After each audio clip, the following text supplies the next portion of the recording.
Welcome to the first of, hopefully many, other metagame showcases. Today we're talking about Godly Gift, where you bring one Uber Pokemon, which will bolster the stats of the rest of your team, distributing one base stat to each Mon. This allows for some truly ridiculous combinations, such as an Electrode with the special attack stat of Kyogre, an Iron Hand with an actual speed stat, or a Skarmory with enough HP to live basically anything. You can even get creative and allow so many normally weak Mons to serve an at least functional role on your team. Like, sure, bring Delibird, buff its special attack, and make Iron Bundle at home. That'll definitely work. Now, let's get on to the team building process. Your team is allowed to have one Uber Pokemon, called a God, and 5 other lower tier Mons called Receivers. Each team slot correlates to one stat, those being HP, Attack, Defense, Special Attack, Special Defense, and Speed. Let's say I put Lunala in slot 2. This means if I put Rotom Heat, for example, in the first slot of the team, it will be blessed with Lunala's HP stat of 137. But since Lunala is taking up the second slot, no Pokemon is given its attack stat.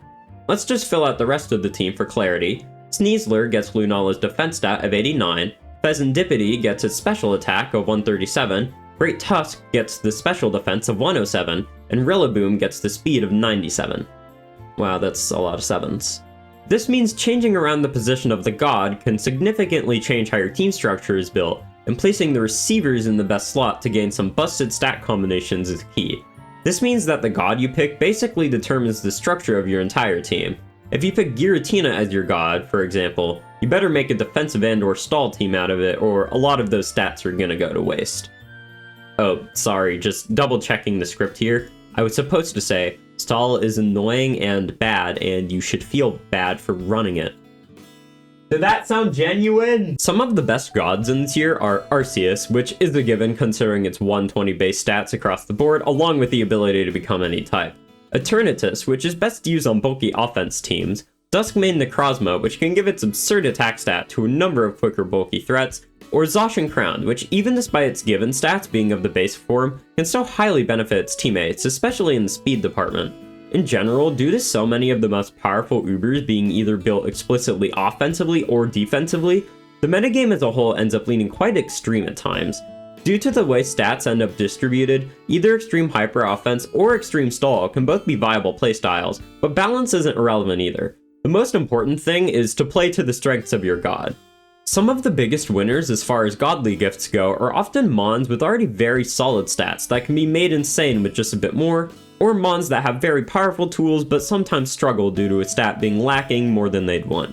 For example, if you're wanting to give some HP to a Mon, giving it to an already balanced Mon like Ogerpon, Zamazenta, or Heatran is often your best bet. It tends to be the most flexible stat, but can help a ton with adding some much wanted bulk to a Mon. Attack and special attack gifts are pretty similar, and usually given to a Pokemon based on which side of their coverage is better. Brothers Weavile and Sneasler both prefer the attack boost, meanwhile Pokemon like Electrode, Hisui, Ribombee, and Iron Crown would prefer their special attack to be raised. The defense or special defense stat boosts are either put on a Pokemon in order to patch up their weaker defense, or to give one very effective defensive stat to a tank. Due to this, Pokemon like Clodsire, Hoopa Unbound, or Primarina will often take the defense boost, while Mons like Great Tusk, Skarmory, or Corviknight prefer the special defense boost. Some mixed defenders such as Tinglu or Mandibuzz will take either though. Finally, the speed boost is perhaps the most straightforward to gift, since slow threats like Hatterene, Hydrapple, and Slowking Galar will really benefit from the speed boost. The latter also becomes a much faster pivot that still retains the option to switch out with negative priority. However, there are some losers as well, such as Iron Valiant, which struggles due to being in a weird middle ground of not being a great Mon to take attacking stats, and yet not really benefiting from defensive boosts either, and Walking Wake, which is no longer as good in Sun, as a special attack boost will make it lose the Photosynthesis speed boost, and adding more speed to get boosted is simply overkill. Because of this, its cousins Raging Bolt and Gouging Fire are usually preferred. Cinderace also struggles, since Goldengo and Kingambit are both designated as gods, meaning Court Change and Will-O-Wisp don't have nearly as much utility. Additionally, the tier as a whole isn't kind to fire types, since Mons like Rotom Wash, Eternatus, and Alomomola make their usually great offensive typing a struggle. So, now that we've gone over the tier, I want to showcase a team I made for the metagame with my knowledge. I still have fairly little experience in this tier, but let's give it a shot. First up, we have Dusknoir, which I'm willing to admit is my weakest team member. Considering Dusknoir is infamous for not being quite bulky enough with its pitiful HP, I really wanted to give it a shot with incredibly high defenses and 140 HP, and it acts as a spin blocker too. The other problem with this Pokemon being the lack of utility shines through here though, and while I think Haze and Will-O-Wisp will be able to stunt some threatening opponents, it would probably be better taken up by a much more threatening or utilitarian mon. And I 100% concede that Leech Life is not good, but it is funny.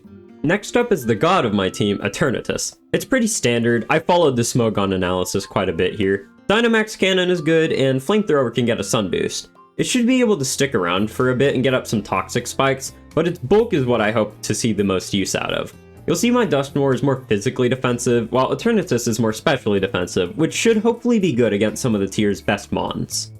Landorus Therian is simply a pivot, and benefits from massive 5 extra stat points in defense. It's also Scarf, meaning it's very fast, and should hopefully be good for both setting up hazards and chipping the opponent. Not much to say, it looks like every Landorus set in the past 2 generations, other than the I didn't know what to give it sauce of Terra Ice Terra Blast. Skipping ahead to my speed beneficiary, since he's the cornerstone of my team, I have Torkoal, who gets a massive 130 speed. Drop plus Heat Rock is self-explanatory, but fun fact, Torkoal actually gets Shell Smash, which means it can come in, become the fastest Pokemon on the field in 1 turn, and use fire moves to its heart's content. Again, not sure how good this will be, but hopefully he'll be cooking up something. With 145 special attack, it's Screamtail, who still doesn't have the best special move pool, but it'll hopefully be solid enough to take out things with Proto-boosted Psychic, Flamethrower, and Dazzling Gleam.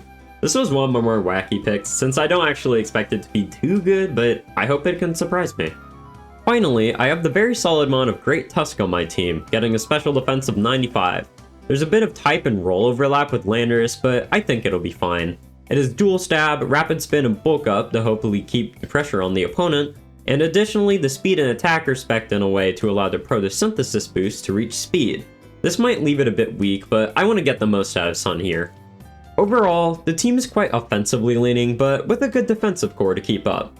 I'll admit it doesn't have great synergy, particularly Dusknoir is ill-fitting, and I don't think the Sun core I've built is actually that good either. But I more aim to have fun with the movesets than to obliterate someone way better than me first try. With that, let's get into the battle segment of this video. This time the voiceover will be post-commentary, although next time I'll probably try a live recording with cuts and see which you and I like more. This battle is with Les2BG, a Godly Gift Council member, so huge thanks to him. I thought about leading Eternatus here, but I figured the Landorus lead would be more flexible. It'd be very funny to immediately Terra turn 1 here, but I resisted. We end up trading rocks, pretty standard. We both switch, and I lose my leftovers, but burn Tinkaton. I deal a bit of chip, and switch in the Torkoal, which blanks an Encore. Flamethrower takes down Tinkaton, but I heavily blunder with my greed and leave in Torkoal to take a Scarf Earth power. With this knowledge though, I force a switch with my own Landorus and send in Screamtail. I predict a switch to Weavile, but end up simply chipping Necrozma instead. Palm Mind was probably the play there. I Flamethrower, but Les2BG reads me like a book with his Terra. I figure Eternatus is the best mon for the situation, and as Necrozma switches out, I go with Dynamax Cannon. We go Lando for Lando again, and I, predicting a switch, go Earthquake. This leads into a great few turns where we just use our respective ground moves into the opponent. If I was playing optimally, I would have stalled out his remaining Earth powers, but the show must go on. I make the switch in the Dusknoir and Leech Life, hoping to one-shot a Weavile, but not using Poltergeist cost me the game here, honestly. I should have figured that I'd save Weavile for when my team was worse off. I go into Landorus for the Intimidate, and try to capitalize off a predicted switch with U-turn, but he stays in. My Great Tusk comes in to take a weak knockoff, but I get greedy and go for Rapid Spin, which Les2BG blanks with his Pecharunt. I had to look up how to pronounce that. I bulk up as a parting shots, and he switches into Ogerpon. We both chunk each other for some health, and I switch into Eternatus to resist the next Ivy Cudgel. I use another Dynamax Cannon to deal some damage. I use Toxic Spikes, though I'm not sure exactly why in retrospect, but the Necrozma uses Morning Sun, and we trade hits the following turn. I take out the Necrozma after a few more trades, but I make a fatal mistake in not recovering my health beforehand, letting Weavile into a sweeping position. I would have switched in the Great Tusk instead of sacking Eternatus here with some more thought, but I don't think it would have mattered. I Terra Ice and U-turn to resist an Ice Shard, but that Terra ends up biting me in the ass since now his Landorus can sweep the rest of my team with Earth Power. Good first game. Less 2BG brings a new team to the second game, but I only made one. I figure Dusknoir is a good lead here, and he goes into his terrifying Electrode. It Volt switches to chip my health, and Mandibuzz comes in. I think about switching in Torkoal for early offensive pressure, but I go into Eternatus and Dynamax Cannon into their Landorus, Therian this time. I switch into Great Tusk as he uses Stealth Rock and, learning from my mistakes, use Headlong Rush for an honestly pitiful amount of damage into Pecharunt. We repeat the same turn again, and I bulk up to allow myself to two-shot Pecharunt. As I land another Headlong Rush, less 2BG lands a Toxic, confusing me as well thanks to Poison Puppeteer. I switch into Landorus, then back out again, and send in Torkoal against Mandibuzz. It U-turns into Electrode, and trying to minimize risk, I go in the Screamtail and get crit for most of my health. He sends in Volcanion, but a super buffed Psychic one-shots it straight up. Dusknoir comes in against Electrode, and predicting it'll switch into Mandibuzz, I Will-O-Wisp. I recover a bit of health with Leech Life and Leftovers, and switch in Landorus. Kyurem White comes in, and once again I'm out with U-turn, switching in Dusknoir, who falls to Ice Beam. Torkoal sets up Sun again, and in a bold move I Terra Fire and Overheat, which completely shreds Mandibuzz. I'm not sure why, but I stay in, so Electrode knocks me out with Volt Switch. I probably should have saved Torkoal so I could come in and Overheat again later. I send in Screamtail to get another KO with Psychic, but Landorus takes the hit better than I expected and U-turns to knock out Screamtail. This battle is looking pretty good for me, but now a couple of blunders have turned it around for him. I get 2 bulk ups with Great Tusk in the following turns as he switches around, and I realize he's stalling until my toxic damage catches up with me. He spends a couple turns pivoting back and forth against my attacks before I switch into Eternatus right as Pecharunt recovers back to almost full health. I go for Toxic Spikes where a Dynamax Cannon would have been better, and he switches back into Electrode. He Thunderbolts to almost get the KO, but unfortunately I use Flamethrower instead of Recover, which really sucks because healing up there could have won me the game. I switch Landorus in, knowing I outspeed, and force a switch. I get Kyurem down low enough with an Earthquake that it'll faint with another Poison Tick, so I switch Great Tusk in to take the inevitable Ice Beam. Unfortunately, Pecharunt still had its Terra, so less 2BG takes both games.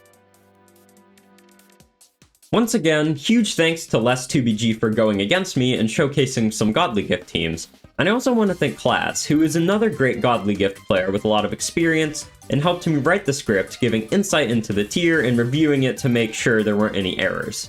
Like if you liked the video, subscribe for more, and I'll see you all next time.